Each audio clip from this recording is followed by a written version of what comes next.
The main thing you want to do after a child has experienced something traumatic is you want to help them accept the reality of the situation, to create sort of a narrative or make meaning of the event, and to decrease avoidance of memories of the traumatic event and decrease avoidance of reminders of the traumatic event. These kinds of things, avoidance, will keep you stuck in the recovery process. So we want to gently but consistently encourage kids to face their fears related to a trauma.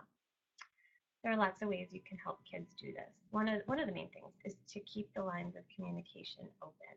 So you want to be brief, be honest, explain safety in concrete terms, address their questions. It's okay if you don't have the answer to a question right away. You can always say, that's a good question and I need some time to think about that and I'll get back to you, and then do get back to kids, because we don't want them to think that we can avoid and things will get better on their own. They sometimes will get better with time, but we do need to address their questions and concerns to help them in their road to recovery.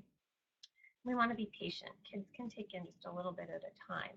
So sometimes, depending on the characteristics of the child, they might sit down and want lots and lots of information about what happened. And other kids might just want a little bit, and then they kind of run around and play and do their thing and then come back with more questions.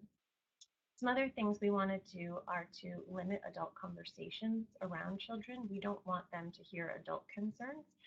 We also want to limit their exposure to the media. We don't want the media to be the ones explaining traumatic events to kids. We want to be the ones. We want teachers and grown-ups and people we trust to be the ones communicating with kids directly, and to have a little bit of extra time with your kids. They need more reassurance, and they need lots of reassurance after something traumatic has happened, especially the little ones.